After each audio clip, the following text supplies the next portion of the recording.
Good morning, everyone. BritSimon here. Hope you're all well. Hope you're having a good weekend wherever you are. It's Saturday morning here in California, fairly early. It's a little bit earlier than I normally go live. But it's been a lovely couple of days because we had Thanksgiving on Thursday, and then the day after Thanksgiving at my company is also a holiday. So it becomes a 4-day weekend. That's very nice. So I'm enjoying that. Anyway, let's I'm going to try and keep up with the questions this morning. I published a video yesterday, which is important for people to watch if they're concerned about Trump's latest comments on immigration. I'm quite certain I'm going to get questions about that, but I'd like you to refer to my video that I published yesterday. It is 45 minutes long. It is me rambling about Trump, and and I've already had some MAGA morons who think I've got TDS.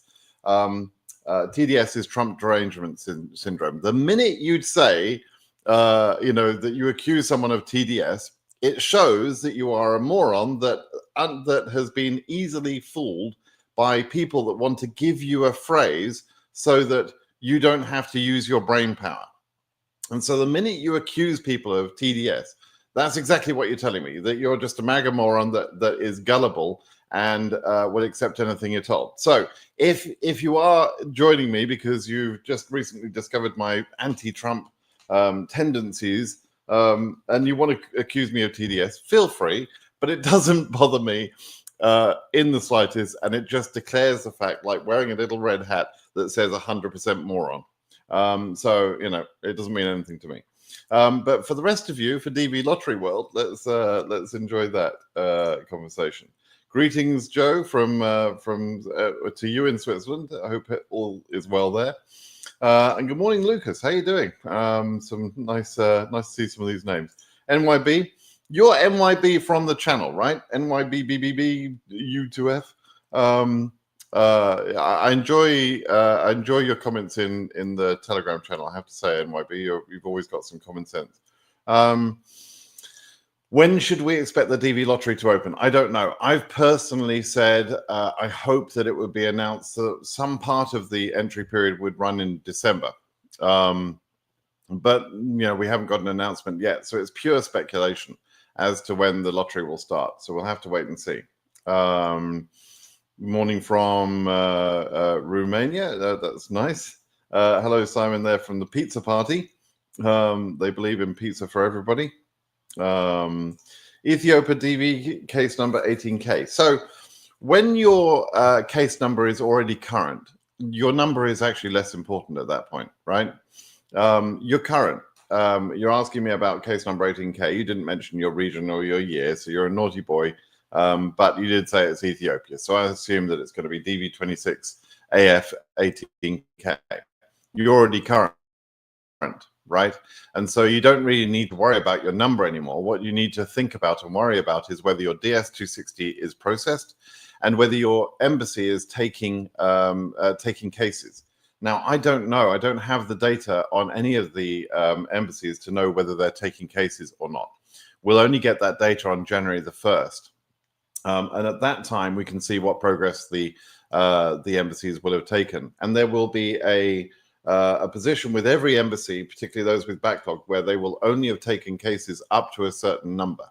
And that number is determined by the number of cases per 1,000 that they have and the capacity that they've given for DV lottery interviews, right? And so we begin at that point on January 1st to understand how well or badly each embassy is working, at least for the first 3 months. But I wouldn't worry too much about the first 3 months or so, because it's just the beginning. The whole year is a 12-month year. It's still 12 months in every year, right? So you have to be a little bit patient. But with a case number of 18K, you really don't have to worry very much, right? You just have to be patient. DV tool, DV photo tool, yeah, and let's put up the DV photo tool banner. I'm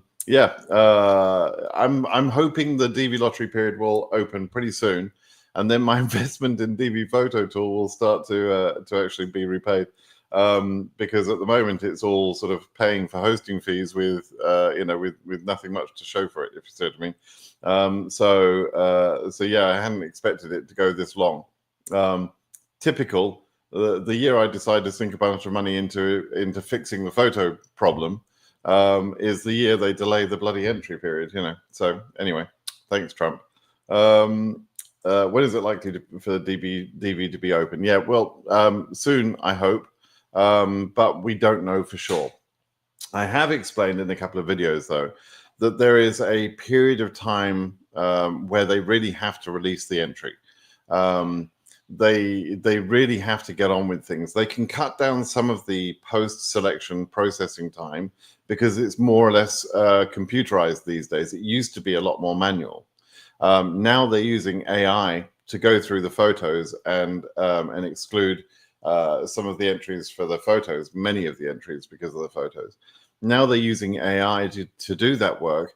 No doubt they can process that faster, but it can't be, it's not going to be overnight. It's not like they could, and they've already stated, they can't sort of do the entry period in March and then still release the results in May. There's just not enough time in there. So they have to get on with the process, and there's the CSPA timeline to consider, where the CSPA protection for derivatives turning 21 is determined by the period of time between the beginning of the entry period and the announcement of the results.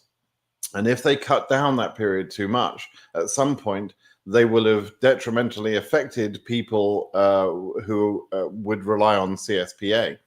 And I'm sure lawsuits would begin to hit them. So they have to get on with this. So we'll have to see when they do it, but I'm hoping it will be soon. Fingers crossed. Oh, don't tell me my mouse is going to stop working. Hi, Simon. So I'm Algerian and my flight is 7th of December. Do you think I'll enter the US without problems after Trump's statement? Yes. Yes, you'll be fine. Trump spouting his bullshit on Truth Social or Twitter or Facebook or whatever is just Trump spouting bullshit, and he spouts bullshit every day of the week. Now, the government administrators do listen to Trump's bullshit. You know, people like Rubio and Noam and those sort of people who I sued this year. I sued Trump, Rubio, Noam. I sued them all, and the KCC director. But those people listen, right? And so they immediately issued a policy where they're going to stop issuing visas for any reason to Afghan nationals. There was already a travel ban on those people anyway, but they're now no longer even going to, issue those visas to Afghan nationals, and they're pausing asylum. This is absolutely a gift to Trump. I'm sorry to say it, but it's a gift to Trump because it gives him political power and something to talk about, instead of all the horrible, shitty, bad news things that he's having to be talking about recently, like the Epstein files and the crappy economy and his, lack of common sense when it comes to the tariffs and everything else. All of those bad things that were catching up on him are now sort of brushed to one side because he can now talk about the terrible thing that happened to the two servicemen, one of whom has died. A 20-year-old girl, a couple of years older than my daughter, very, very sad. But, and also, frankly, for me, the sadness of whatever happened to that 29-year-old man from Afghanistan, who at one point put his life on the line to protect the withdrawal of US troops in Afghanistan airport in Kabul. How did it get from there, where he was then given asylum by, firstly protection? He was given residency in 2021 in America because of what he'd done to protect US troops as they were withdrawing in 2021. He was given that protection, which he should have been. That's absolutely right. We need to stand by people that stand by us, right? So he was given that, and then in 2025 in April he was given asylum status. He was approved for asylum status. So what has happened to that man's, and he's a young father. He's a father, I think, to 5 kids. What happened in that man's life that made him, go to the point where he drives across the country to attack a couple of national servicemen? What happened? Now, to me, I was talking to some people yesterday, and somebody made a very interesting point. If you break the contract that you've made with someone, don't be surprised when they get pissy with you and when they do, bad things, right?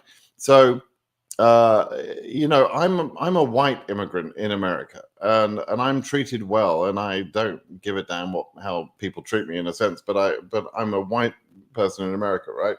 If you're, less white than I am, let's say, and if you're from Afghanistan and everything else, there's people. You can't go around every day of the week sort of explaining to racist, stupid mofos that follow Trump, like what you did for America in 2021, what you did for American troops to back them up, to put your life on the line, to protect them, their withdrawal, while the Taliban would have been more than happy to come in and take a few scalps, right? And so some brave Afghans stood, protection while that withdrawal was happening, and this guy that did the shooting was one of them, right? So if you're then given legal status and everything else, but you're mistreated by the people of the USA because the leader of the USA is spouting horrible racist rhetoric inspired by, just racism, frankly, then it can make you feel very unwelcome in the place that you've now decided to call home. And if you're made to feel unwelcome all the time, it's not surprising when people then flip out. I'm not condoning anybody, with any act of violence. I think that's terrible. I think it's horrible. I'm just trying to empathize and understand, how did this go so badly wrong with this particular young man? How did that happen? And I think we need to ask ourselves questions like that, and have those difficult conversations to talk about racism and to talk about what it's like to invite someone to your country, etc., give them legal status, but then treat them like shit. And if we as a country do that because our leader does that, and because Stephen Miller is sitting at his right hand, and that's a terrible way to treat people. And it you want to talk about radicalization? Well, that's one way you radicalize people. You treat them like shit all the time. And I'm very aware that as I'm talking to all of you, and you're going through a DV lottery process, I don't want you to come to a country that will treat you badly because you've got darker skin or because you're new here or whatever. I want you to have a fair crack at the American dream. I want you to be able to work hard and improve your life and be safe and everything else, and for people around you to be accepting of you and your culture and your values and everything else. I do expect you to assimilate, but I don't expect you to lose your culture. You go to Little Italy or something, and you'll see lots of Italian Americans acting Italian. Why shouldn't they? Right? So when you have anybody comes to this country, I'm happy for them to live like they want to live. I want them to adopt some of our cultures and enjoy some of our cultures too. But I want to bring that melting pot together, and I want to see that, and I want to see people treated fairly, particularly the people that I've helped, and I've probably helped, probably over 100,000 people I've helped over the last 13 years. In DV lottery, and I'm horrified to think that those people are treated badly in this country because of Trump's rhetoric. So yeah, anyway, sorry to spout off, but I think it's an important thing to consider. All right, so you'll be fine. You're from Algeria, you'll be fine. Just come and enjoy and work hard in America and save your money. And the best way to win in America is to not fall for the same stupid stuff the Americans tend to fall for, which is getting into debt and just being farmed. Basically, you have to work hard. You have to save money. You have to invest that money. You have to build businesses with that money and so on. And the best FU you can give to anybody is when you've made it wealth-wise. and you tend to find people treat you differently. I think whatever the color of your skin, people will treat you differently when you've shown that you've built something from nothing as an immigrant, and you've done well, whether it's financially or whether it's just in family matters or your interactions with your community or whatever else. Those things that make your life successful are the best FU you can give, right? My mum used to say that. She used to have FU money, which was money she would make sure she always had a little amount of savings, which was her money, not for the family, etc. So if anybody ever put her in a bad position from a young person, she knew that she could say, well, F you, I'm going to do what I want because that's my money and I'm going to do whatever I want. And she worked for it and she saved for it, and she never had a problem in her marriage. But at least she had the inbuilt confidence of knowing that if she was ever mistreated by anybody, she can do what she wants. She can buy the car she wanted. She can leave if she wants. And once you're in that state of confidence, you're a much more relaxed person. My mum unfortunately passed away. My dad also passed away some years ago. My mum passed away during the COVID years. She died from COVID, but I miss her. But she taught me a lot of good lessons. Anyway, so here we go. Another question here. Hi, Simon. I asked a similar before. If I get accepted and go for a short break within 6 months to process stuff on entry, is there a further time limit before I need to return to the US more permanent? Okay, so there is always a sort of a clock ticking every time you leave the country, right? And it's not it's not a sort of a schedule thing or anything else that says you can't leave more often than this or whatever. But the green card does say that you're supposed to be living and working in America, right? And so generally speaking, you should be doing that, right? You should be making plans towards living and working in America. That's why you're going for a green card. If you're not going to do that, if you just want an easy access to come to America once in a while, then go and get another visa. You don't need a green card to come and visit America sometimes, right? But if you get a green card, it's on the basis that you're going to live and work in America and you contribute to society and you're building a life for yourself here. On the other hand, yes, you're free to leave at any time, and generally speaking, you should keep the absences, the period you leave to the period you're back. You should keep that less than 6 months these days. Technically speaking, it can be up to 12 months with no prior permission. But there's a difference in the way you're reapplying for admission from 6 months to 12 months that makes it technically a little bit different to 0 to 6 months. And so you should really try and focus on the 0 to 6 months, right? Come back within 6 months each time. If you need to be out of the country longer than that, you can apply for a re-entry permit. The re-entry permit is designed for you to be able to explain to the government, hey, I've got this thing. I've got to go to, I've been promised a, fabulously important college course or whatever in my own home country. I've got to leave. I've got to do that for 2 years or whatever, right? On that basis, you can apply for a re-entry permit, having a good reason to do so. And you fill out a form called the I-131. You do that while you're in America. You go through a biometric check, which is, all your biometrics, right? You stay long enough for that biometric check, and then you can leave.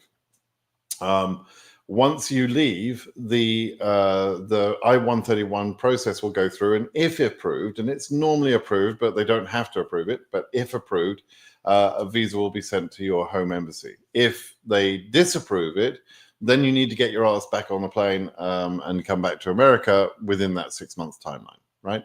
So yeah, basically, you 6 months is the sort of the ideal time. But in general, if you're getting a green card, it's because you want to live in America. So please, think of it that way. Green card is not a fancy visitor's visa. That's not what it's about, right? It's to live and work here. And frankly, it comes with responsibilities. Such as tax on worldwide income. right? You have to report your worldwide income. Once you become a lawful permanent resident, you have to report any income that happens anywhere else in the world, and you may or may not be taxed on that income, depending on various tax laws and so on. But you have to declare that income now to America, right? You may be paying tax abroad, but you also, because you're a lawful permanent resident, a green card holder, you're also required to report that income in America. And not doing so is a big, serious problem. So you wouldn't get a green card if you're not going to take those sort of responsibilities seriously. Okay. So, don't take this process lightly. It's important. And of course, after 5 years of living in America, you can then also apply for a naturalization, which is American citizenship. I'm now an American citizen. I also have retained my citizenship of the UK. But that gives, a little bit of extra protection in a sense, but also importantly gave me the right to vote. Okay, and that was important to me. All right, let's take another question. Good morning, BritSimon. Doing good over here. Much cold here. The cold is much now. Yeah, the cold is much here as well. It's bloody freezing. Thanks for your help and success story. Brit, may you help more. Thank you, Joseph. Appreciate your message. Hello from there we go. Someone from Kenya. That's nice. Kenya, awesome. DV entry for DV27 shall open 2 to 3 weeks to come. There's a prediction. I don't know if you're going to be correct or not, but we'll see. Any videos after the visa is approved? Does I-551 mean multiple entry for a year? I don't know what the I-551 is. Okay, so rough, quick explanation. And yes, I think I've done videos in the past about what happens when the visa is approved. So when the visa is approved, you'll receive your passport back with the visa stamped into your passport. You then have a period of validity on that. It's printed on that visa, and it will be timed as 6 months from the day of your medical. During that 6 months, you enter the USA.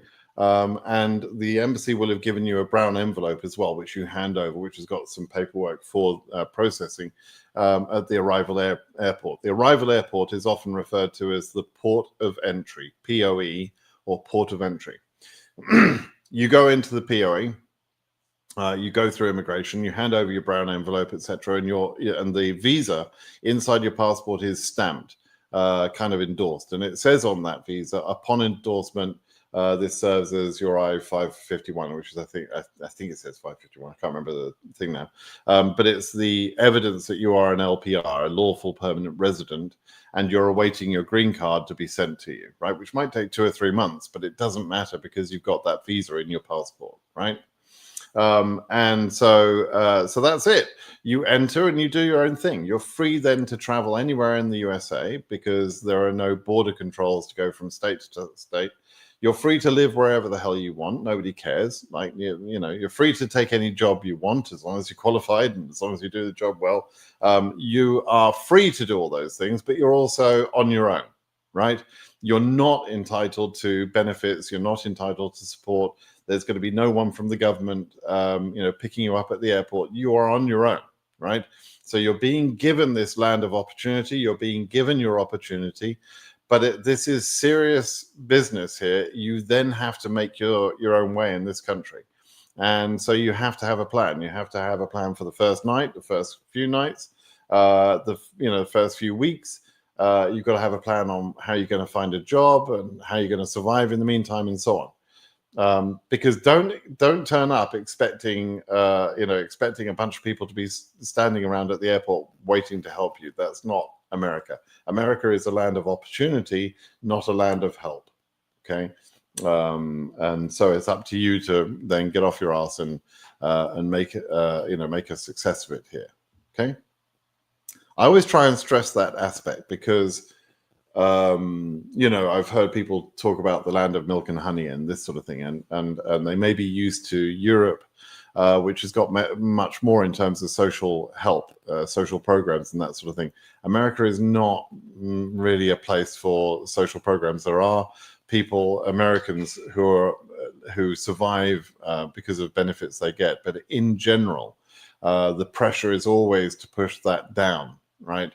the idea of an immigrant coming here and relying on those public benefits, that's actually against the immigration law.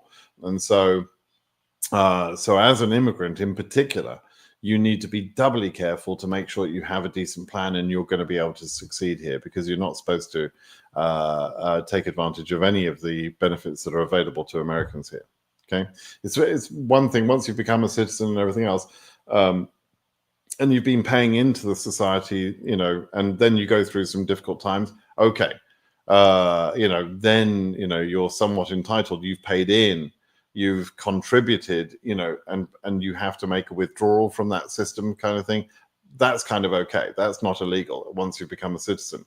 But that's years down the road. And in the meantime, you have to survive on your own, your own strength, your own gumption, your own abilities, your own money.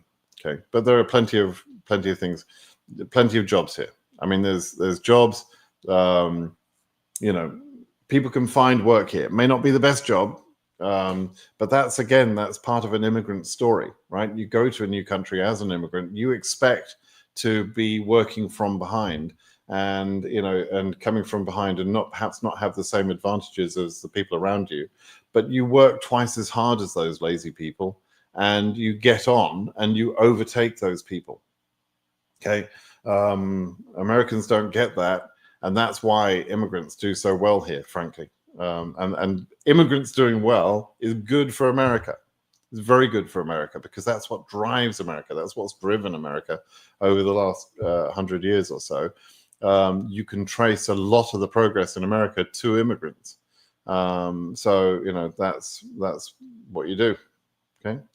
Okay. So let me just ban someone here because someone's just like driving me nuts with. I'll put you in timeout, bite something or other. Okay, let's see. Let's see if we can find some more questions here. Hi, Brit. Dan Marciano says, hi, Brit. Thanks for everything. What do you think about EU case number? At which number do you think it will stop? It's way too early to be asking that question, to be honest. There are a lot more selectees in Europe, like every other region, that then can be given visas, right?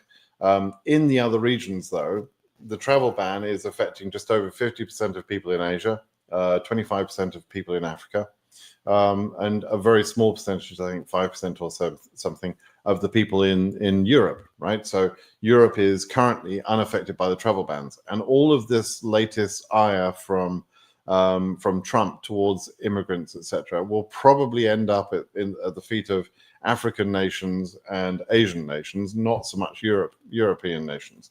They want white European immigration. They want that, right? Because you can tell why. So Europe is probably not going to go through the same sort of banning problems that we could see sort of ramped up in the coming days and weeks in other places, right?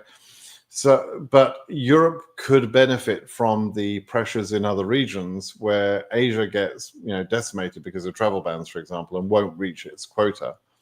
That means Asia will probably go current. If the travel ban stays in place all throughout the year, Asia probably will go current, but still, even with going current, still won't reach its own quota because there are not enough people left after the travel banned countries to reach the quota.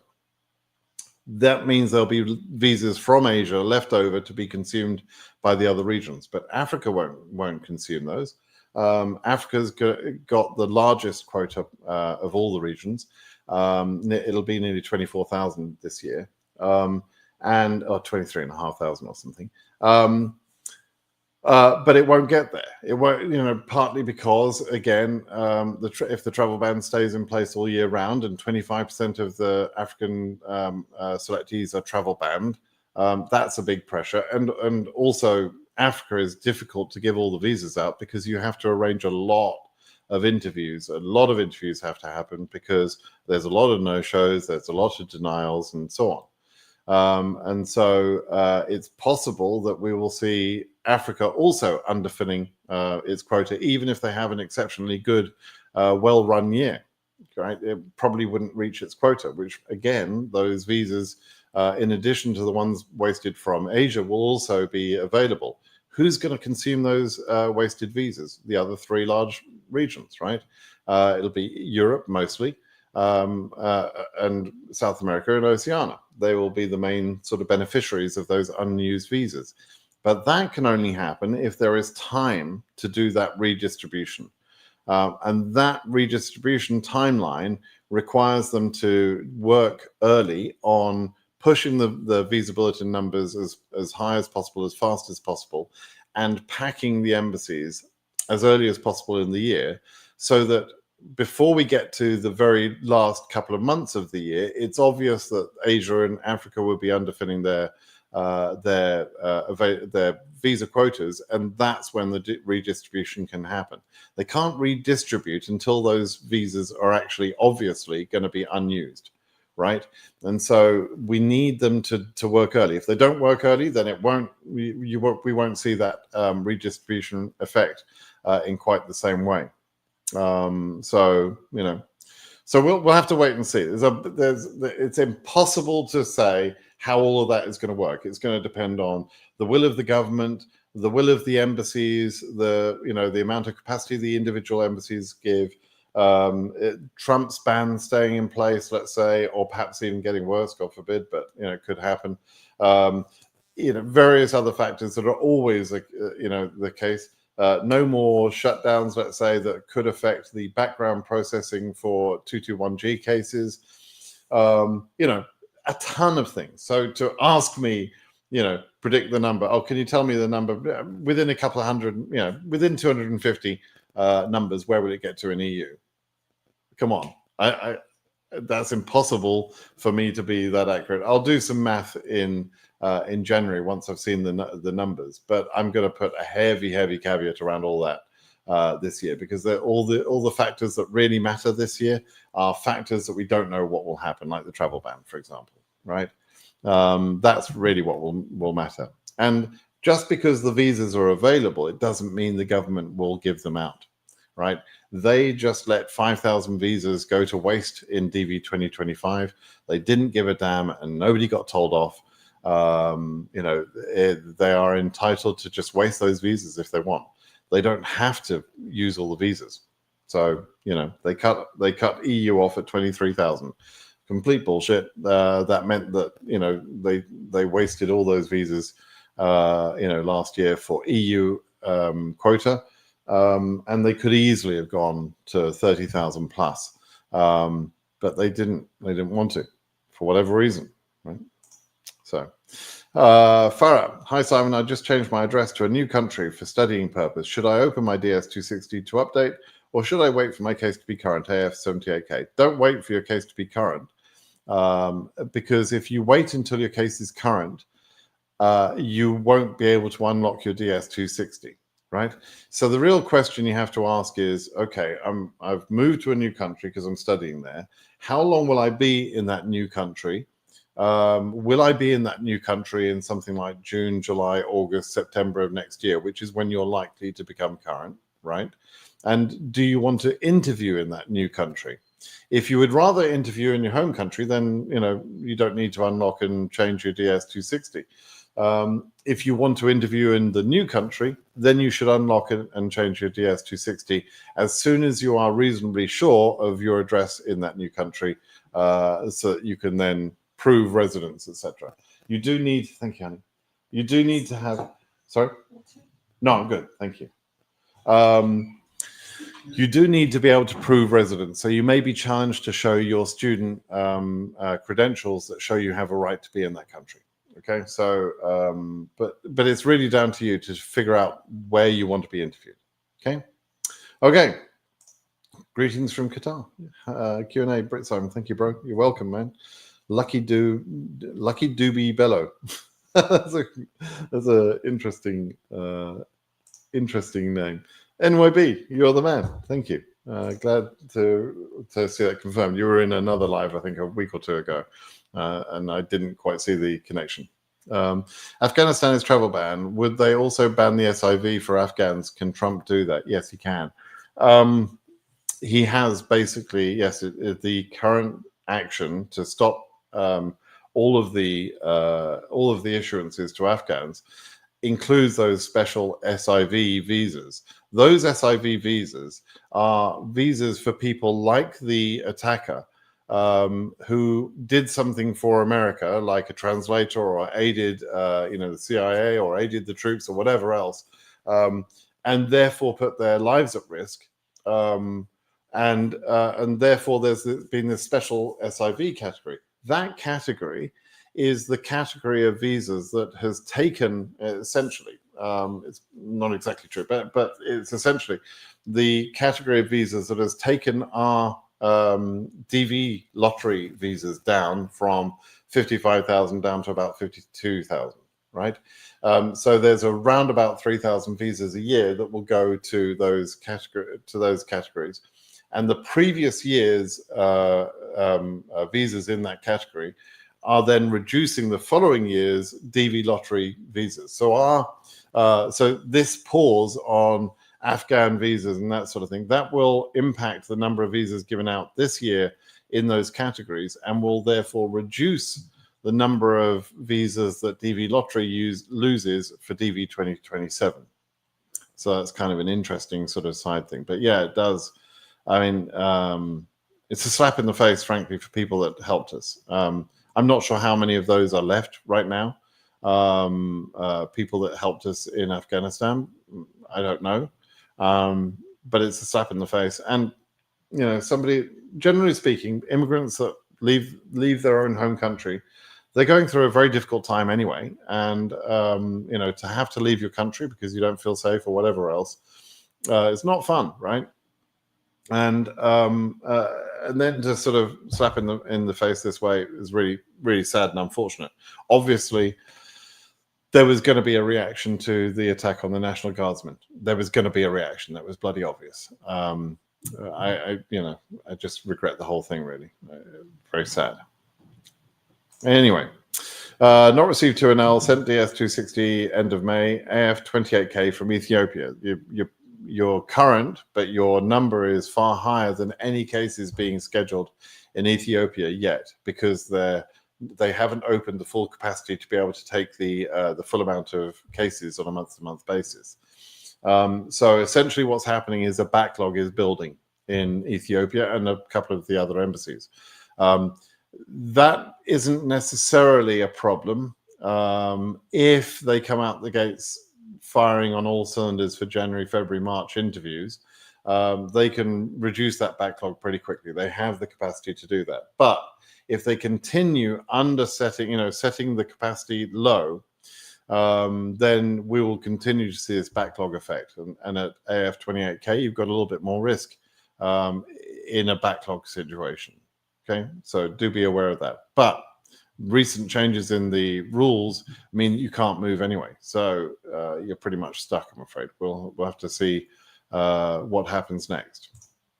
Hello, Simon. I'm DV26 selectee, waiting for 2NL. Can I apply? Can I again apply for DV27 with additional dependent in addition to what I included on the DV26 entry? Oh, okay. Why have you got an additional dependent? Is this a new baby that's been born?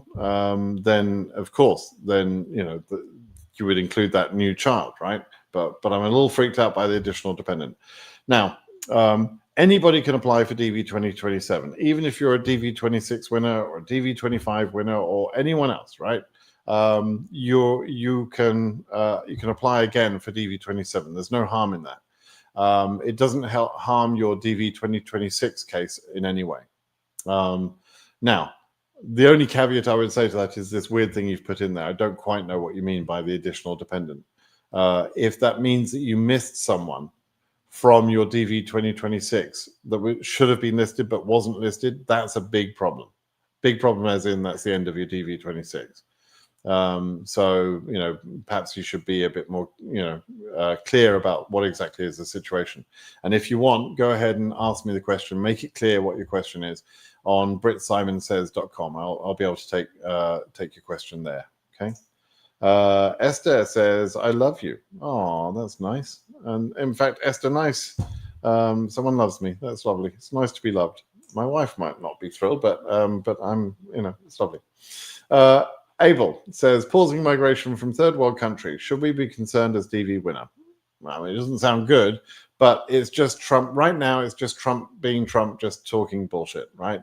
And trying to distract from everything else that's going on. I explained this in a 45-minute video yesterday. I explained the difference between Facebook, Twitter, Truth Social posts, which are not law, and proclamations and executive orders, which is a president's right to do that, and then true lawmaking, right, which is where a bill goes through Congress, and if voted on by both houses and then passed in front of the president. That's how a law can happen. But laws are very slow to be enacted. And so far there's been no proclamation, so there is no technical change on the situation, but by influence there has been this announcement that they're pausing the Afghan visa issuances, etc. Okay, please, Simon, can you confirm if any African country has started interviewing DV lottery winners? Because someone said Nairobi has been interviewing already since early November. How true is this? I can confirm there have been interviews in Africa, 100%, yes. What exactly the numbers have got to in Nairobi and some of these other embassies, I don't know. I don't have the data. There are some, fairly reliable sort of Telegram channels and WhatsApp channels, etc., where people discuss, what's happened in their case. And you'll notice that in countries like Ethiopia and Nairobi and so on, countries like Nairobi, I don't think so, but anyway, in those embassies, the numbers are pretty low, right? The numbers of people being interviewed is pretty low. Of course, the density is pretty high, so we don't quite know what number of interviews that means, but the density of cases in some of these countries is pretty high per 1,000. So if the embassy gets to 5,000, for example, it can actually be quite a few cases that have been interviewed. But we have to wait and see until we've got the data, and it will become a lot more clear for us to have these conversations when we've got the data. Okay. But yes, these pauses in immigration do affect DV lottery winners, yes.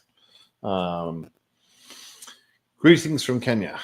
When will we expect to have the next patch of 2NLs? So the 2NLs for January interviews should largely have been sent by now. If you haven't received your 2NL for a January interview, you're probably not going to get it in January, right? Or you're not going to interview in January.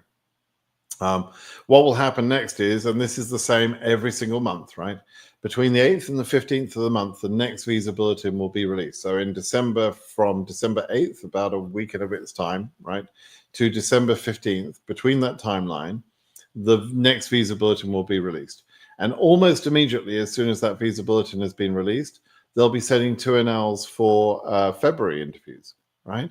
That's, the interview schedules are sent a couple of months ahead of time. So in December, they're sending February. In January, they'll be sending out March interviews. And so this is the cadence every single month. There's really no need for me to keep answering this question, but it's the same thing every single month. And it's been that way for, I don't know, about 24 years. So I think it's pretty routine, right? So visa bulletin is published 8th to the 15th of the month. Sometimes, rarely, it's outside of those parameters, but generally it's within that timeline, 8th to the 15th of the month. And 2NLs start to appear pretty much immediately after the visa bulletin has been sent out, usually within a few hours, a day or two at most. Okay, so that's how it works. Okay. Is the passport necessary this year? For the next DV lottery entry period, they are making a change to introduce a $1 fee. There is also some speculation based on some good evidence, and I created a video about some of the evidence just recently. There is speculation that they will reintroduce the passport rule. The passport rule was floated for discussion, for public discussion, some months ago, back in, I think, August 5th. But they have not published that as a rule yet. And so it's unclear whether it will be included in the next lottery period or not, right? We don't know. And until we get the instructions, everything is speculation, right? So we just have to wait for the instructions, really. Hi, Simon. I have only 3 blank pages left in my passport. Is it still possible that if I would win a lottery, would they stamp the immigrant visa in my passport, or am I supposed to renovate my passport? If you're not a selectee at the moment, then you're going to enter the DV 2027. DV 2027 entry period affects cases that will start to interview between October 1st, 2026, about a year from now, until September 30th, 2027, almost 2 years from now, right? And so for you to be worrying about your bloody passport at this point is kind of buffoonery. You've got a 1 in 100 chance of being selected. It's a year to 2 years from now before you actually go for an interview. Yeah, you'll probably renew your passport between now and then. But why are you worrying about trivia? First of all, enter the lottery, get selected, go through the process, and then you can answer these. You can ask these questions. Okay. Until then, it's like asking for tax advice because you bought a lottery ticket to win $1 million or something, and how are you going to spend the money? It's just a lottery, for goodness sake. Okay. Why in Liberia DV26 selects hasn't received 2NL? I don't know. Is it true that some lottery winners some DV lottery visas were revoked? Yes. That did happen, yes. There were people who, when the travel ban was introduced this year by Trump, in the travel ban wording, it said no visas already issued would be revoked before this date. It was introduced with like 3 or 4 days notice or something. I think that's 5 days notice. What actually happened though is they did revoke some visas. They had visas that had been printed, where the embassy had printed the visa, had fixed the visa into the passport, but hadn't given the passport back to the candidate yet. And what they did was they went ahead and revoked. They cancelled those visas, which in my opinion, they shouldn't have done. But I believe it was fought. I think Curtis Morrison took up a lawsuit on that issue and a number of other related issues around about the travel ban. I think he achieved some success for some people, but I'm not quite sure of the details of that. So yes, there have been some visas revoked. There's travel bans can affect people that way. You have to be careful, which is why I and others, Curtis Morrison included, say that when you get your visa, you get your ass to the airport and you get into America, because once you've converted that visa into lawful permanent resident status, you've got more protections. But while it's still just an immigrant visa, it can be cancelled. Okay, so you've got to be a little bit careful. Okay. I've done a mistake while filling DS260 where I've completed my high school from 2021 to 22, but I've entered 2020 to 22 through though my wife is the main applicant. Will this hamper in any case? No, it won't hamper. Nobody gives a damn about your education. If you're the derivative, nobody's going to even be looking at that. So don't worry about it. Should we lose hope for DV Lottery 27? No. Well, they've published. Esther, you were nice and you said you love me, so I've got to be nice to you. I'm sorry. Love you. Should we lose hope for DV Lottery? No, of course not, Esther. Don't worry. Everything's going to be fine. They actually did publish a statement saying why the delay was being caused and that the lottery period would go ahead for DV 2027. They specifically said that the dates for processing cannot be changed. So it will still be October 1st of 2026 to September 30th of 2027. That's the processing period. That's when interviews will happen. But the delay in starting the entry period will cause a delay in the announcement of the results. Okay, so I'm not losing hope at all. I mean, I know it's going to happen. 100% know it's going to happen. When it will be is another question. Will it be in December, January, February? I don't know. I'm hoping it will start, or at least be announced. Please, at least be announced in December. But we have to wait and see. Okay. Hi, Simon. Do you think it's realistic to wait for an interview with number EU 24,000 Israel Embassy? 100% realistic. Yeah. It would be weird. And weird like DB25 was weird. It would be weird for your number to not get current, I would have thought. If you know something about the holes, and we already know something about the holes, we know roughly the percentage of holes that there are. There are not 24,000 people in front of you. So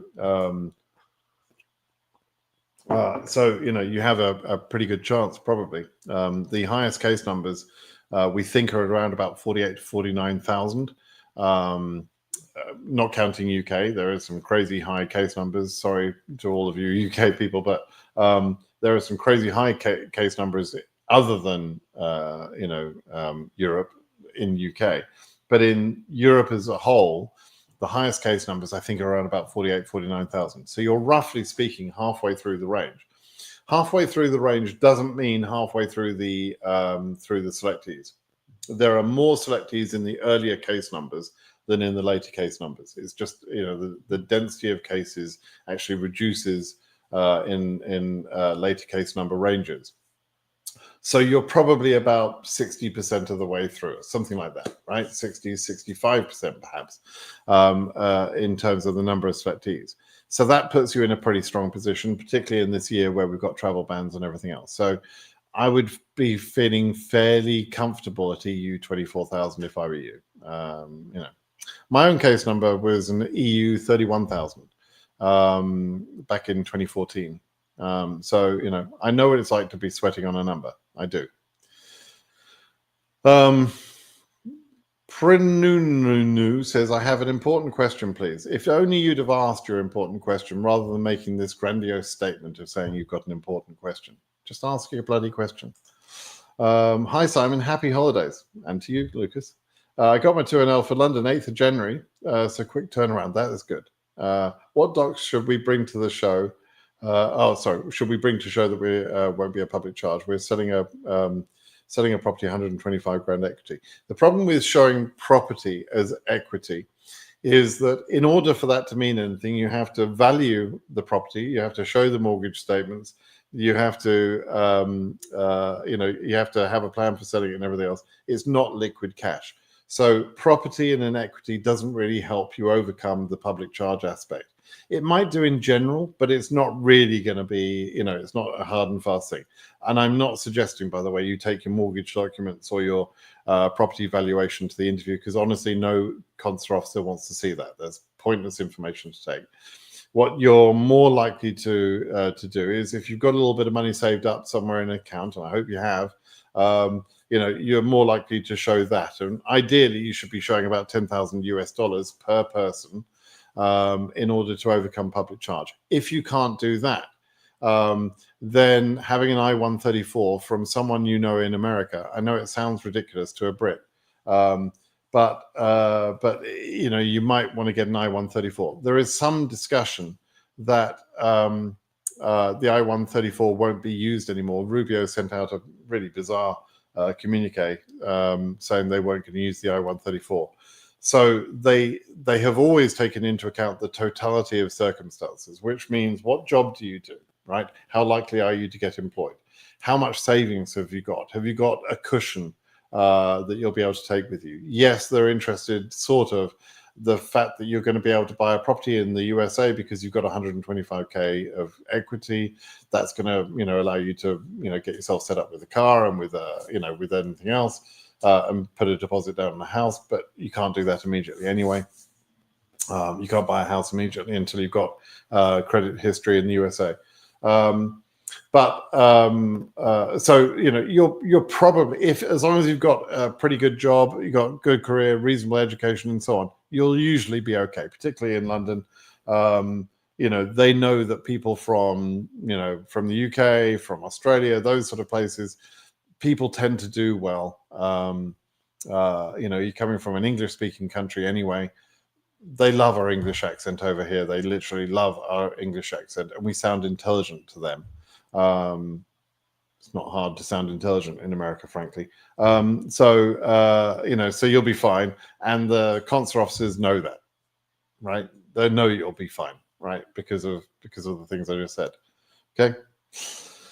Trade with BMK. Thank you for so much for commitment towards informing us about the DV. Watching you all the way from Zambia. Awesome. Thank you. Dan, I asked KCC to open my DS260 while shut down. Never get any reply. Try again. If they haven't answered within a day to 2 days, your email got lost somehow. Change my mind. I don't want to edit it. Oh, okay. Don't. Should I be worried about they opened it and I didn't see it in the DS260 page? But okay. So Dan, for that, go into your DS260 page, and alongside your name, it's got your DS260 status. As long as it says completed, that means it's locked. It's submitted. If it says incomplete, it means it's unlocked. So go and have a look at that. Okay, and then submit it, resubmit it if they unlocked it and you weren't aware. Okay.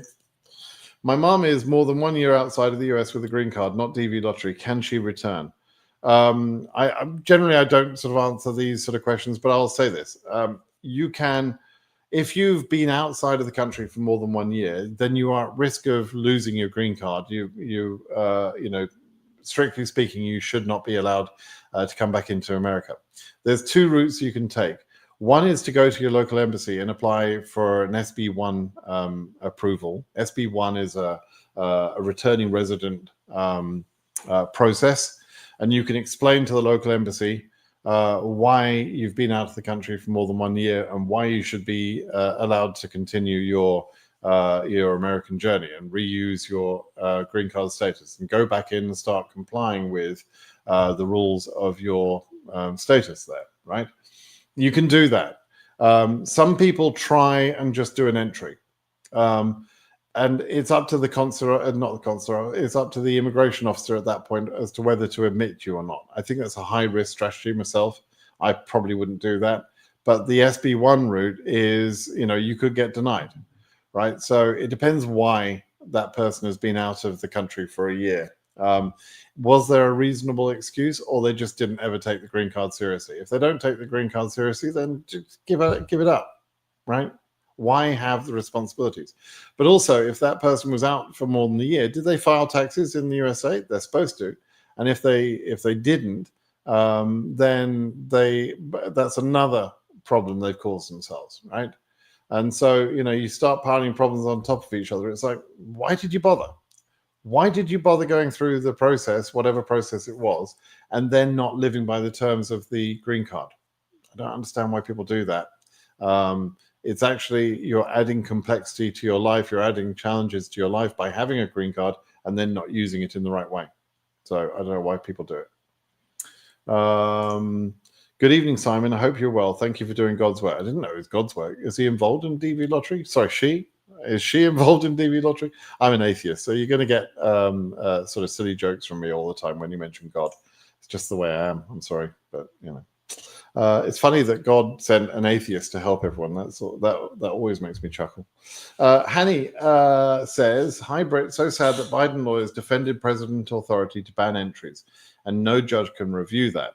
I'm expecting a new 212F order banning immigration." Wasn't really the original arguments were held in. I say the original arguments. I don't even think that was the original arguments, but the Hawaii case was 2020. It was under the Trump administration. The Biden lawyers continued the argument, and they continued arguing in DV lottery days. Yes, but the government lawyers do whatever they can to protect the power and authority of the president. Right? It's not a surprise. That's their job. You can't blame a scorpion when the scorpion bites you, right? It's in their nature. It's what they're supposed to do, right? And so, I'm not particularly surprised that the Biden lawyers continued that argument. We fought, we won some of it, we lost some of it. It's just normal rules of the game. You're not going to win everything. So we just have to sort of move along with it. I think in general, 212F is probably a reasonable power for the president to hold if the president is a reasonable person and acts in a reasonable way. But when the president misuses that power because the president is, a bit dopey, then that's a problem, and that's why we have the court system to rein that in, right? So if he just blanket approaches saying, I'm going to use 212F and stop all immigration, he'll be sued immediately, and he'll lose that argument because that's unreasonable. And so he has to come up with some reasons other than his rhetoric, and his rhetoric actually will work against him, funnily enough, because the things he says, the stupid things he says, are normally brought up in court cases where we say, well, here's what the government has said, but here's what the president has said, and the president has said something that's clearly illegal, right? So we'll see. Hello, Brit. It's good evening here in Nairobi. Nowadays, I've seen you change the screening live dates from Sunday to Saturdays, eh? I do both. I've done both. I switch between Sundays and Saturdays purely based on my family situation, what's going on that day. My family give a lot of space for me to help people on a daily basis, right? And you only see me going live, but behind the scenes, I'm also answering questions every single day of the week. I'm also, reading and learning about, political events and that sort of thing all the time in order to bring information to you guys. And my family give me that space. And so if at the weekend they want to do something on a Saturday morning, then I'm going to switch my live to Sunday. If they want to do something Sunday morning, I'm going to do it on Saturday. Whatever they want, means it will affect my schedule. That's just the way it is, right? It's fair enough, really, with everything they do for me. Also, I mean, look, I'm sitting here with a nice cup of coffee brought to me by my beautiful wife. How am I going to complain? Also, my girlfriend has won DV26, and she added me in DS260 after getting DV26. We got married. So will this be possible if we get our visa? Yeah, look, if you get married after winning the lottery, the consular officer is going to want to see some sort of proof that your relationship existed prior to the lottery win. Okay. If you don't have that, then the suspicion is going to be, you just got married to get an extra green card then. All right. And if that suspicion is found to be justified in the mind of the consular officer, and it can just be their suspicion, that can be a very serious problem for both you and the winner. Okay. So you don't want to do fraudulent marriages to get extra green cards and everything else like that. Don't do that. That's a really stupid, bad idea. But if you're genuinely in love and you were together before the DV lottery win, and then the DV lottery win means that she's going to go away to America and will leave you, of course you're going to get married. Of course you're going to do what's necessary to stay together because you're in love, and that's what people do. That's totally normal human behavior. And the consular officers will accept and understand that as long as they do believe your relationship is real and genuine and existed before the lottery win. Okay, so focus on how you prove that. Not a question, but popping in to say thank you for everything you do, Paul says. EU 12K, UK again, thanks to you and your lawsuit. Trying to keep myself busy while VBs are released. Your work is appreciated. Thank you, Paul. I wake up in a cold sweat. There's 1,303 UK selectees. And bearing in mind those people will be getting married, they'll be having babies. There's more people than that are selectees. But the screw up with the number means that, you've got a great number. You're in no trouble and you're going to be fine, Paul. And America's going to be lucky to have you, I'm quite sure. But for many people with those high case numbers, it's going to be a terrible slap in the face. And, I'm very aware of the fact that my lawsuit kind of forced the government to do something which they then mishandled. And, maybe through the pressure of the lawsuit or whatever else. Look, I'm happy I sued them. There are going to be a great many people, hundreds of people who will benefit from my lawsuit. It cost me some money. It cost me a lot of time. But it was worth every penny, and it's worth every moment of the time because the right thing was done, right? But they've managed to fuck it up in such a stupid way that it's frankly cruel to people who've got very high case numbers from the UK. It's just cruel. And I've made it as clear as I can of what their chances are. They have some chance, but it relies on the region going current. and that's just it's not a 100% certain thing. So it's cruel. If, on the other hand, the region goes current and somehow all those cases up to 180, 190,000 go current, I'm just going to be dancing in the streets, and I actually do dance. I'm quite a good mover, so you'll see me out in the streets in front of my house. Okay. Anyway, Paul, congrats and good luck. You'll be current very soon, and you'll be interviewing pretty quickly, just like Lucas, who's interviewing in January. Hi, Britt. Does it make sense to enter DV 2027 if the country is from the partial travel ban? Yes, it does. Remember, travel bans. The travel ban was introduced with just a few days' notice. It can be removed with no notice at all, right? And so, yes, you enter the lottery, and if you're selected, you then have until the end of September 2027. That's like almost 2 years from now, right?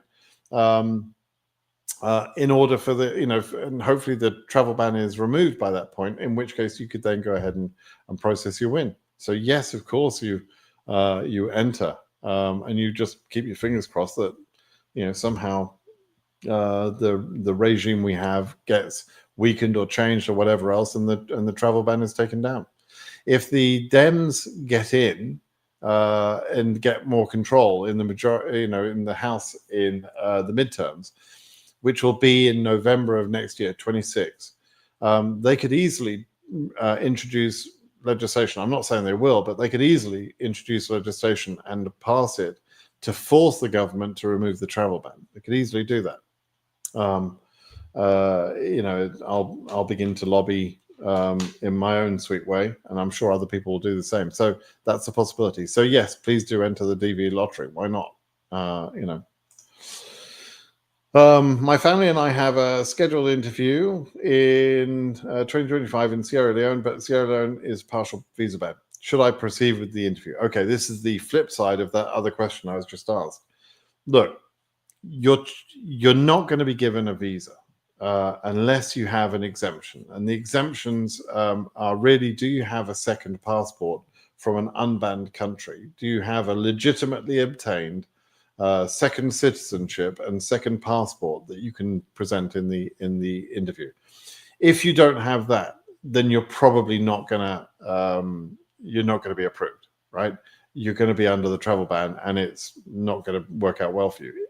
Given that situation, unless you can just afford to throw away $330 and other fees, why would you go to the interview? You wouldn't, to be honest with you. And you're probably better off just not going to the interview, don't go to the medical, and so on. And I know it's probably a heartbreaking thing to hear, but while the travel ban is in place, unless you have that second citizenship and passport, you're not getting a visa. And it doesn't matter how nice a person you are, by the way. I know that it makes it sound like there are ways around it, because if you've got you say, oh, my brother is living in America and it would be really helpful for me to live with him, blah blah blah, and I'm a really nice person, and I'm a doctor, and they don't give a damn about any of that. They wanted to ban people. They want to be assholes. That's what they wanted to do, and they've succeeded in proving to us all that they are those scumbags we thought they were. They wanted to ban you. I'm sorry. Not their views don't represent me, I promise you, and they don't represent the majority of people in this country, frankly. But they represented, unfortunately, enough people that bought the bullshit to put Trump back in power. Many of those people are regretting their decisions now, because now they thought Trump was going to go in and fix things, and he's just effed things up left, right, and center. He's doing a terrible job. So, a lot of people regret that, which is why there's going to be a reversal of fortunes in the midterm.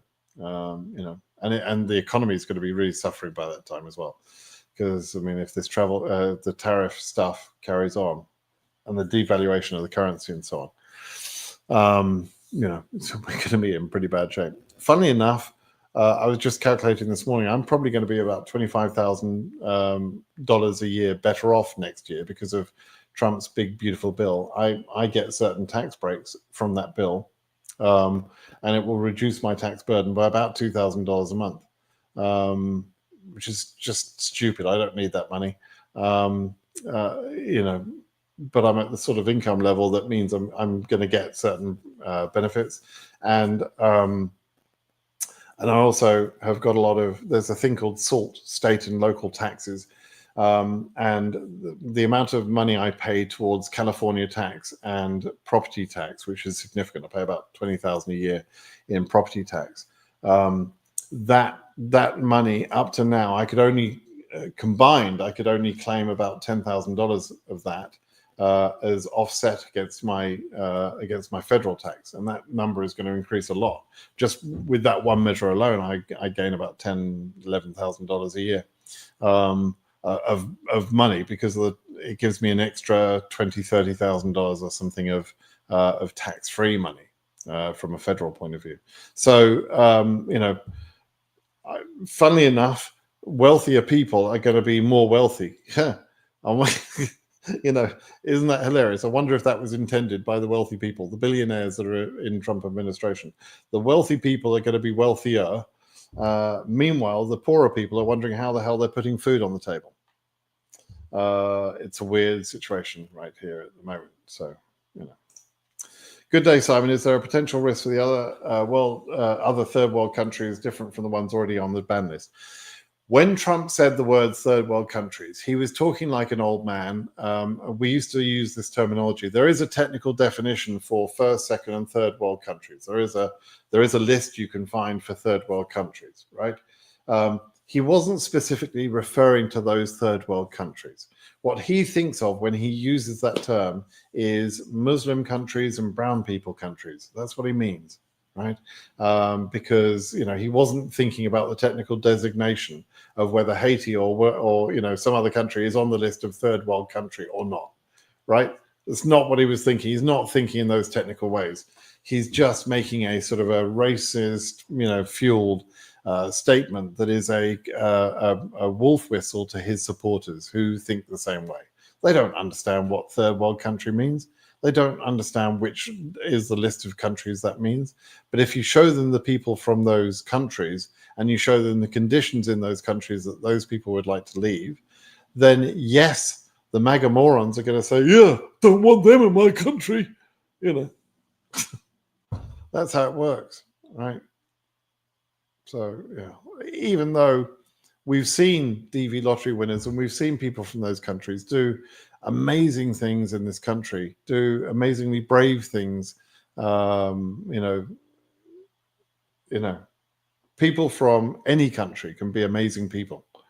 You know, it's the country you were born in doesn't mean that you're a good or a bad person or whatever. It just means you were born in that country. Oh. Good morning, sir. If I win the lottery as single and before the results come back, I get married to a single mother with a 7-year-old boy, just randomly. Just say, for example, I get married to this single mother with a 7-year-old boy. Just you know, just general example there. Is there someone you have in mind? Do you have someone in mind? Is there something you want to tell me about this Apple animal? Why don't you propose to this 7-year-old mother's, you know, 7-year-old boy's mother? If you like her, propose to her, get married to the poor girl. Should I add him on my DS260, or he should only appear on my wife's DS260? Okay, fine. Right. If you when you get married, your the 7-year-old boy becomes your stepchild and therefore should be on your DV lottery entry. If you get married before the DV lottery, you would include that child on your DV lottery entry. If you marry after the DV lottery entry, because you say you're going to apply as single, that's fine. You mustn't include, obviously, the girlfriend or the boy if you're applying as single in the DV lottery entry. But then you get married, then you fill in the DS260, and yes, you should absolutely include your now stepchild as well as your new spouse. They are your family, right? Congratulations. Okay, watching from Uganda. Thank you for your remarkable information. You're welcome. Only 174 folks, is that right? Well, 209 right now. Are tuned in live here, and a very small number of folks have liked the channel. Come on, guys. You're absolutely right, Felix Patrick. Like I do like the likes, I have to say. The likes on the channel, I think, have some connection to the algorithm that pushes the information out. and so that's a good thing. More people that know properly how to process their cases, etc., the better off we all are. Hey guys, how to ask him a question? What, just ask me the question. Come on, Saul. Is Pakistan eligible for DV27? Nope. They have the reason that a country becomes eligible or ineligible depends on the number of immigrants that come through several sources in the previous 5 years, a rolling 5-year window prior to that year. And Pakistan, India, those sort of countries, they have too many immigrants in those other classes, over 50,000 in the 5-year period, and therefore they will remain ineligible for DV lottery. Diversity visa lottery is about diversity. It's for smaller, underrepresented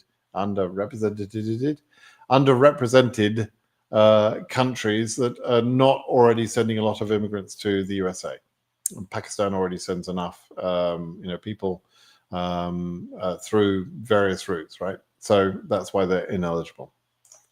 If I win the green card lottery, can I join the US Army, Navy, Air Force without US nationality? Yes, there are certain positions. I think in the Army, I'm not sure about each of the forces, but yes, green card holders can join the US military. What are the salaries, and after how long can you apply for US passport if you're a civilian or enlisted personnel? This is a complex question. There are some fast path routes to citizenship available through US military service, sometimes less than the first year. So you can come in as a green card holder, enlist, and very, very quickly become a US citizen if that's you're interested in doing that. But you have to be in the military, and you have to have good service and so on. So, but I suggest you do your own research into that. But bottom line, yes, you would be able to get into the military. What are the salaries? Salaries are not great, but you're normally given room and board, right? So, our military personnel are not very well paid, but they are well looked after, including when they leave the military. They're entitled to certain benefits, veteran benefits and that sort of thing, because they did give service to their country. They're also given a lot of respect in this country. Whenever somebody mentions they've, you're in a public setting, any sort of public setting or a business meeting or whatever else, and someone just happens to mention that they were in the military, someone in the room, somebody around there will say, thank you for your service, right? There is a lot of respect given to people, that serve in the US military. And the US military is enormous, well over 1 million members. So, it's a good possibility for people to consider. I think I've fully answered your question. Do you think when he talks about third world countries, will South American countries also be limited as well? Yeah, possibly. I think he's going to invade one of them, isn't he? Bloody idiot. So yes, it could affect some South American countries. We'll have to wait and see. I heard that if you win the green card lottery, it's not 100% that you'll eventually get it. Only a small percentage of people pass the MC stage. It's not a small percentage of people, but yes, I mean, they select in most years. They've selected, for example, in DV25, there were 131,000 selectees, right? Or is that this year? I can't. Maybe I'm getting my years mixed up. But about 130,000 people selected, and there's only 50,000 green cards available. 52,000. So there are more people selected than actually get the green card. How they do that is, well, some people go for an interview and they're denied. Some people get an interview arranged, but they don't show up at the interview. Some people are winners, but they don't submit their DS-260. They don't even go through the process. And so, generally speaking, that big number, the 130,000 winners, condenses down. At some point, there's a numeric cutoff that says over this number, you're not going to get an interview, right? So yeah, but it's not a small percentage. I mean, the number of people that actually go to interview and get their case approved is well over 85%, I think. If I take into account outright refusals and 221G, probably about 85%. So it depends on the region, depends on the country, depends on a number of factors. But yeah, pretty high odds of approval if you get an interview. The question is whether you get an interview or not. Okay. Good morning, Simon. So happy to come across your channel. I will be applying for the first time using your lessons for guidance. Don't only use my lessons, but also use my there we go. Where's my thumb? There you go. Use my DV photo tool app to create your winning photo, right? The DV photo tool uses AI in the same way the government uses AI to try and figure out which photo is acceptable or not. What we don't want you to do is to take a photo, you make some mistake, like you're grinning or something, and you submit that photo thinking, oh, that's a nice photo, I look very happy, and their system rejects your application. To avoid that, process your photos through DV Photo Tool, because we know the rules and we've applied them in that app. Okay, let's see. Couple more questions, then I've got to go. Got to go and do a job for my wife. Hello, Simon. My wife won DV lottery, and she is outside the United States. And I'm in the United States, out of status. Oh God. There is a way, once she is here, I can apply for adjustment status. No, you're fucked. So you can't do this. You can't expect to ignore the rules of the country and then benefit from those same rules, right? There is for spouses of US citizens, right? There is a way that you can adjust status and be forgiven for overstays. But other than that, if you overstay and you're out of status and that sort of thing, you screwed yourself. You have to get the hell out. You shouldn't be doing that. You're just making life difficult for yourself. You can't get on in life. You've put your life in limbo because you can't do anything because you're undocumented, you're out of status and so on. And so you've put yourself into a bad position. You're much better off to leave and get yourself sorted out. Now, if you've been out of status for a long time, you will have picked up a 3 or a 10-year ban, right? Which again is, you've made a mess of things. So, and now your wife has won the lottery. You would have got here legally, and now you screwed it up. I don't understand why you made such a silly mistake, silly hash up of the whole thing. I suggest you go speak to an immigration attorney and take action to get yourself sorted out. But I don't have good ideas for you. I can only help people that will help themselves by telling the truth and following the bloody rules. If you don't want to follow the bloody rules, then I'm not a good person to help you, because I just I don't know how to break the rules in the reckless way you've done and still achieve the goal. It just frustrates the hell out of me. So good luck, Hervé. Thanks, Simon, for the prompt and reliable update. Will the recent headlines impact DV Lottery 2026 for Nepal? Nepal, you haven't got a problem. Like, you've got thousands of visas available for Asia. There's no country, bigger than Nepal in terms of the number of people that take visas in Nepal. And still I get people from Nepal who are worried. What are you worried about? Get on with it. You'll be fine. How efficient is Joburg, South Africa? It's usually good. It's usually a good embassy. Don't know quite what what they'll be doing this year, but we'll see in January. We'll have some numbers.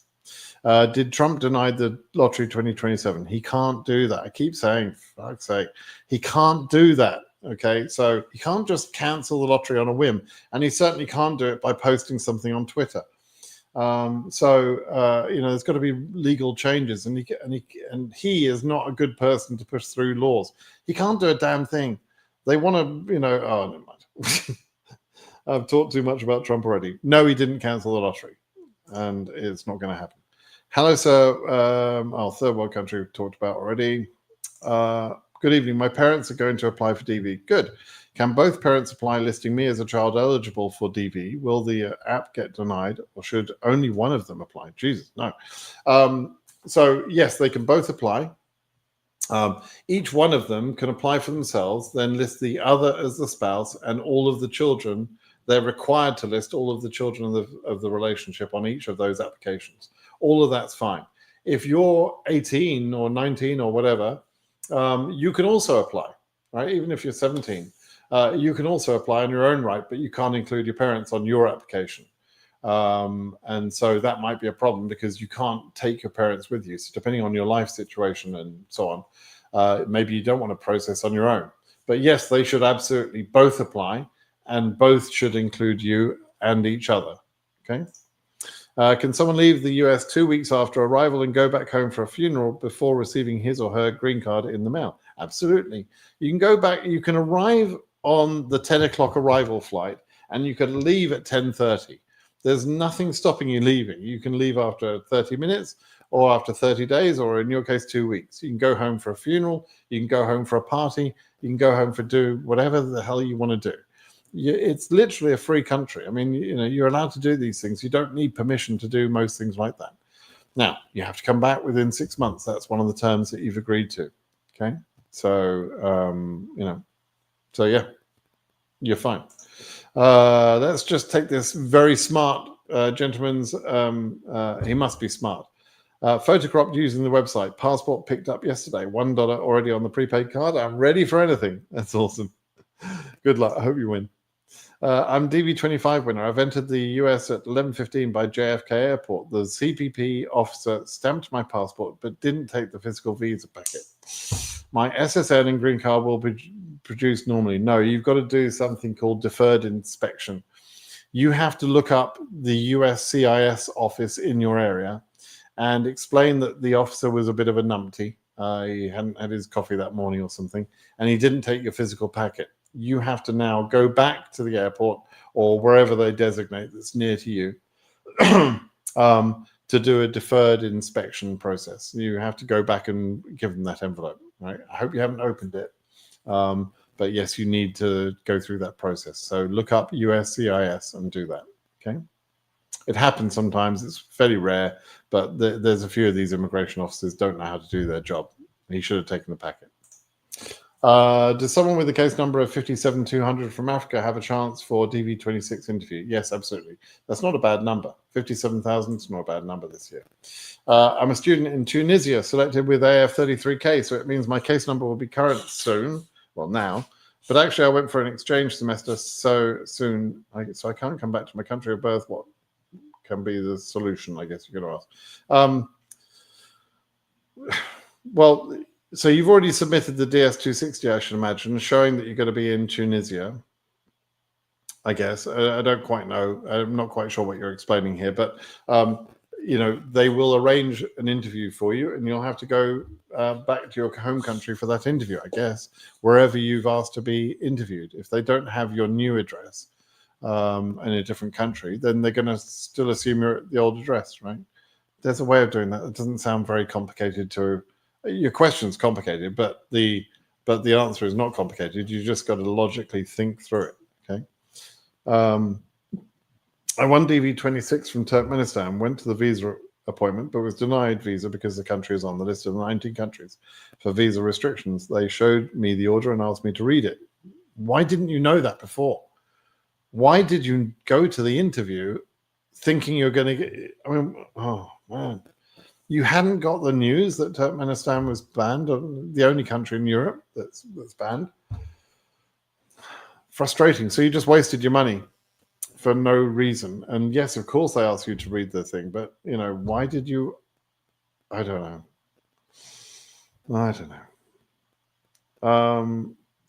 What can I do? Can I legally challenge? No, you're banned. You should have known that. You should have known that. I don't know why you went to the interview. Oh, frustrating. I mean, I've been talking about the ban for months. Did it not occur to you that? Never mind.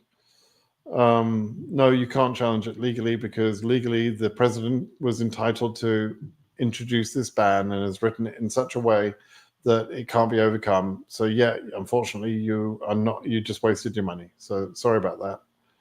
I wish you had checked first.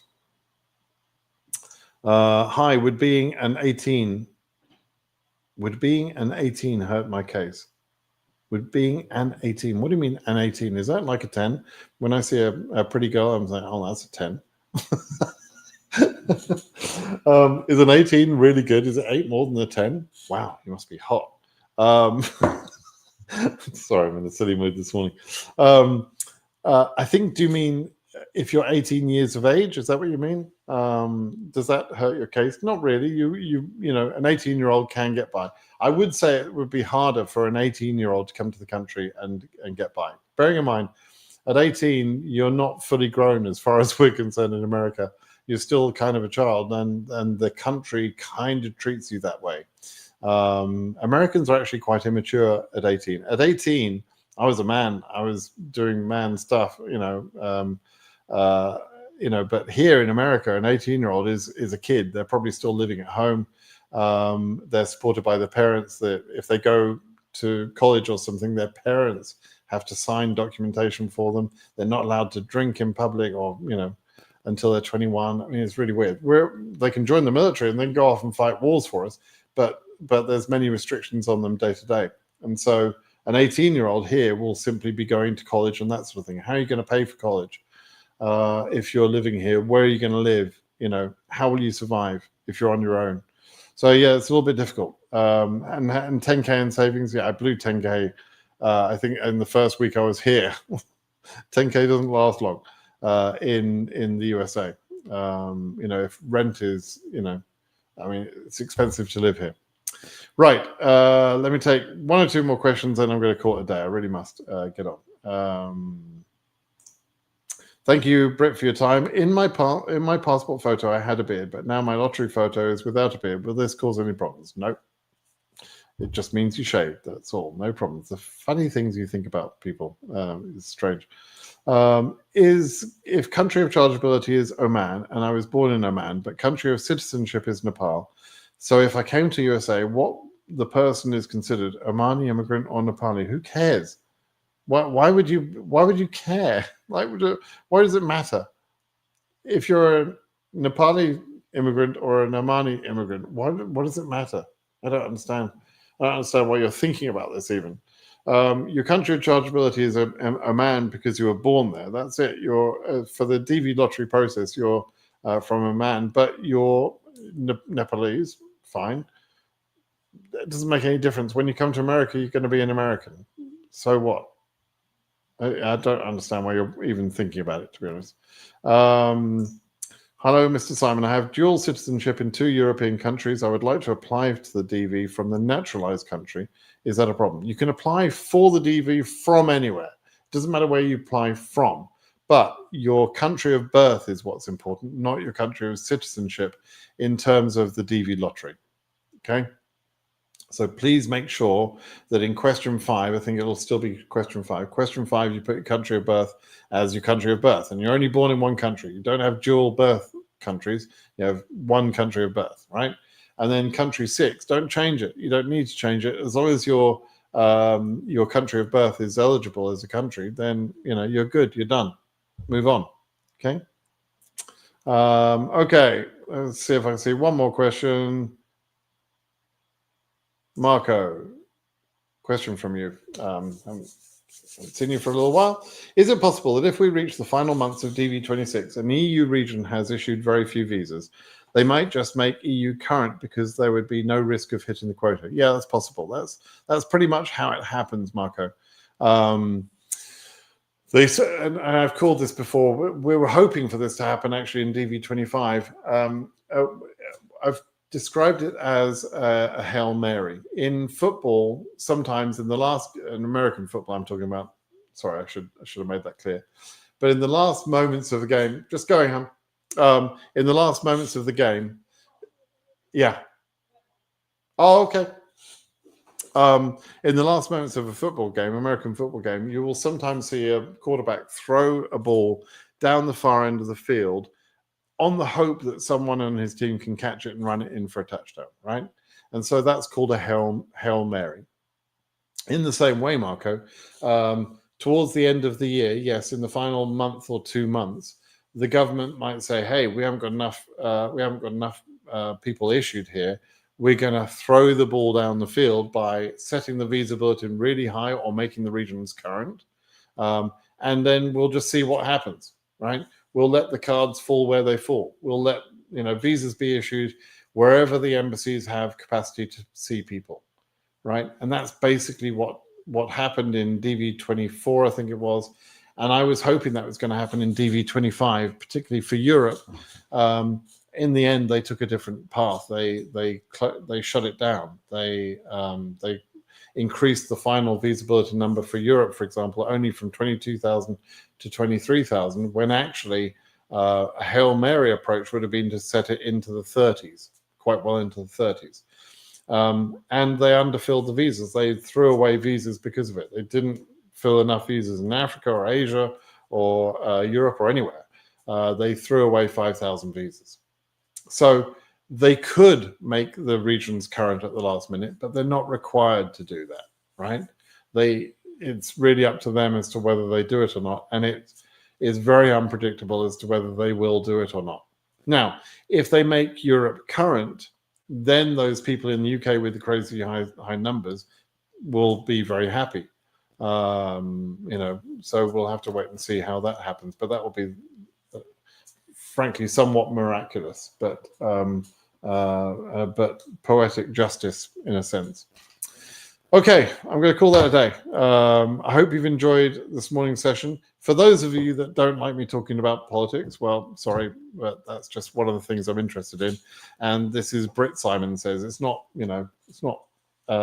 Jeffrey says. It's BritSimon says, right? It says on my T-shirt. So I'll say whatever I want to say. Thank you very much. If you're a MAGA Muppet and you want to say nasty things to me, feel free. It makes me laugh. If you're an immigrant and you're coming here as a MAGA Muppet, like, wake the fuck up. You should at least come here with some sort of level of critical thinking and understand what's good and what's bad. I mean, I'm not saying that everything that Trump does is bad, but when I see a policy and it's obviously stupid, I'm going to call it stupid.